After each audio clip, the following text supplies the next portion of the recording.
안녕하십니까. 지난번에 우리 사랑의 힘으로 기다림이라는 소챕터를 시작했죠. 오늘도 사랑의 힘으로 기다림이라는 소챕터의 주제를 계속해 해서 이어 함께 이야기해 보도록 하겠습니다. 서약의 레오나, 시간 여행자의 아내의 클레어는 누가 봐도 총명함이 돋보입니다만 어쩌면 기다림은 지적인 능력이라기보다는 정서적인 능력일지 모르겠어요. 미국 작가 윈스턴 그룸의 원작 소설을 1994년 미국 로버트 저메키스 감독의 영화 포레스트 검프의 주인공 포레스트 검프는 저메키스 감독이 영화한 포레스트 검프의 주인공 포레스트 검프는 지적으로는 많이 부족했던 인물이지만 내 생각에 누구보다도 잘 기다릴 줄 아는 인물입니다. 제니를 처음 만나 제니가 죽을 때까지 첫사랑 제니에 대한 포레스트의 한결같은 기다림은 사방팔방으로 분주했던 제니가 결국은 돌아올 것을 준비하려는 마음입니다. IQ가 75였던 포레스트가 제니를 이해하기는 어려웠겠지만 그래서 힘들기도 했겠지만 사랑의 힘은 포레스트에게 기다림의 은총을 줍니다. 때로는 당신의 연인이 말도 안 되는 어리석음으로 캄캄한 어둠 속을 헤매고 다닐 수 있습니다. 그럴 때도 저작거리에 많은 사람들은 바보스럽게도 무던히 견디기도 하고요. 그냥 가슴에 묻어두고 참고 기다리기도 합니다. 그런 것이 자신의 팔자 탓이라고도 하고요. 하지만 기다림은 자신의 운명을 열고 나가는 지혜입니다. 더구나 사랑의 힘으로 기다림은 더 말할 나위도 없겠죠. 이 세상에는 손해보지 않으려는 똑똑한 생각으로 발빠르게 행동하는 사람들이 있습니다. 이런 사람들은 빠질 때는 얼른 빠지고 낄 때는 얼른 끼는 똑똑함이 돋보이는 사람들입니다. 이런 사람들과 비교하면 포레스트는 절대 똑똑하지 않죠. 하지만 포레스트는 지혜로운 사람입니다.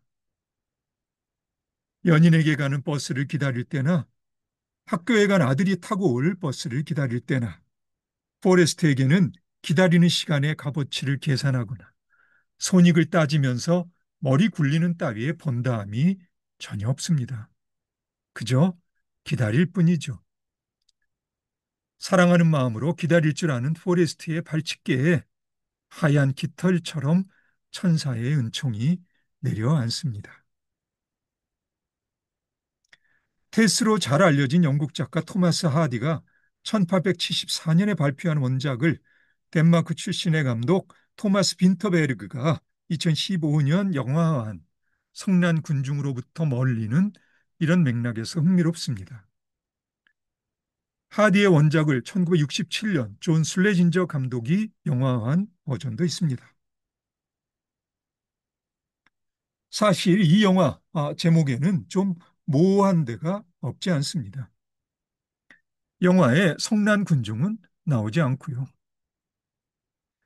사랑의 힘으로 기다림이라는 이번 소챕터 주제의 관점에서 Far from the Madding Crowd란 원작의 제목을 다시 풀어보면 기다릴 줄 모르는 속된 사람들과는 한참 다른 정도가 어떨까 나는 생각합니다.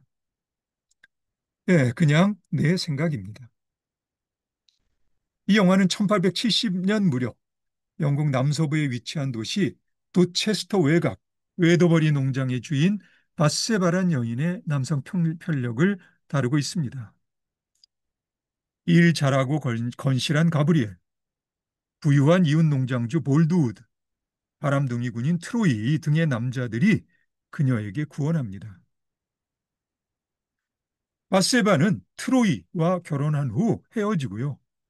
그 후 볼드우드와 결혼을 약속하나 이런저런 이유로 그 결혼은 성사되지 못하죠. 바세바가 트로이 볼드우드 등과 얽힌 사연은 그야말로 막장급이지만 그러는 동안에도 가브리엘은 별다른 내색 없이 바세바에게 필요한 도움을 줍니다.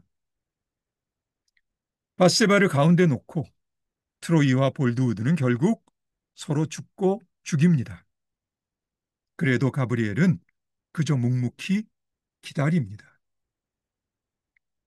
바세바는 긴 평력 끝에 가브리엘의 기다림이야말로 사랑이라는 것을 느낍니다. 그래서 그녀는 떠나려는 가브리엘의 손을 잡죠. 그렇게 영화는 끝납니다. 19세기가 저물 때까지 기다림은 여성의 몫이었어요. 스웨덴의 영화 감독 잉그마 베리만이 1955년에 만든 한여름밤의 미소는 19세기 말 여성들의 기다림이 처한 상황을 잘 보여줍니다.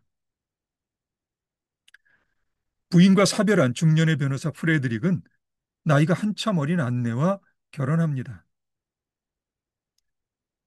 하지만 안네와 프레드릭의 장성한 아들 헬릭은 금지된 사랑에 빠집니다. 프레드릭은 불현듯이 데지레를 찾아갑니다. 데지레는 프레드릭이 사랑했던 여인인데요. 지금 군인인 말콤 백작과 썸을 타는 중이고요. 말콤 백작의 젊은 아내 샬롯테는 안네의 친구입니다. 샬롯테는 바람기 많은 말콤 백작이 자기에게 돌아오기를 기다리고 있습니다.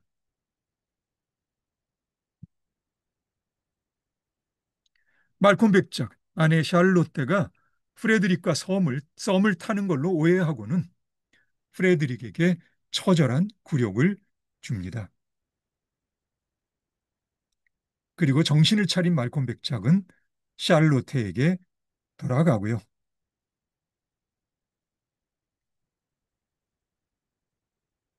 결국 안내와 헬릭은 야반 도주를 하고요. 데지레는 이런저런 굴욕에 만신창이가 된 프레드릭을 조신하게 품어줍니다. 실인즉 데지레는 프레드릭의 아이를 낳아서 프레드릭 모르게 혼자 키우고 있었던 거고요. 데지레도 언젠가 프레드릭이 자신에게로 돌아오기를 기다리고 있었던 겁니다. 이렇게 프레드릭이 데지레로에게로 돌아오면서 영화는 끝납니다. 19세기의 이런 현실에서 토마스 하디는 성난 군중으로부터 멀리란 이야기 속에서 남자의 기다림을 그리고 싶었던 것 같아요. 진취적인 여성으로서 바세바는 새로운 시대의 문턱에서 자신의 주체적 의지라는 몸살을 알았습니다.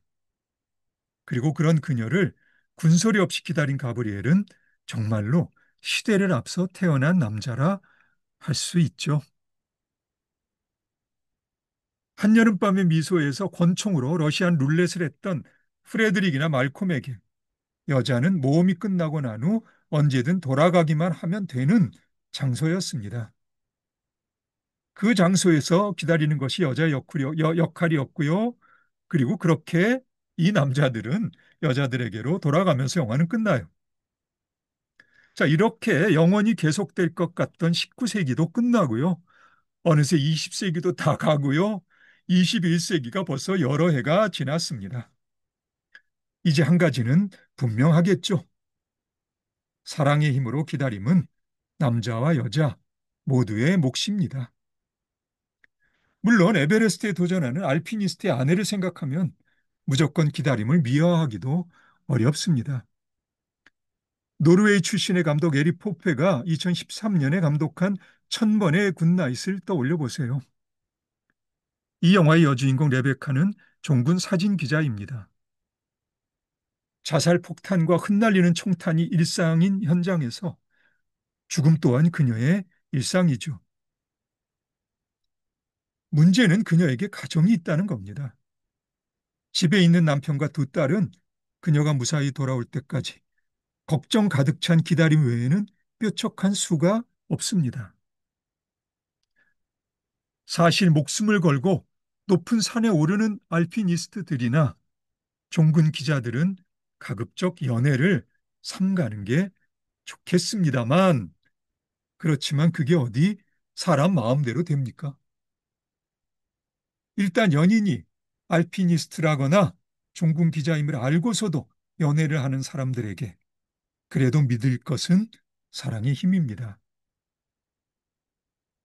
바라건대 심지가 굳은 연인이라면 기다림을 그리움으로 벗삼을 수 있기를 바랍니다. 그래도 어렵겠죠. 하지만 어렵더라도 어떻게 하겠습니까? 예, 세상의 모든 연인들에게 사랑의 힘으로 기다림의 은총이 가득하기를 진심으로 빕니다. 네, 그럼 오늘 여기까지 할까요? 네, 그리고 우리 다음에 다시 만나서 사랑의 힘으로 생명이라는 소주제로 이야기를 계속해서 함께 나눠보도록 합시다. 그럼 오늘은 여기까지 하겠습니다. 오늘도 수고 많으셨고요. 그럼 다음에 다시 봅시다.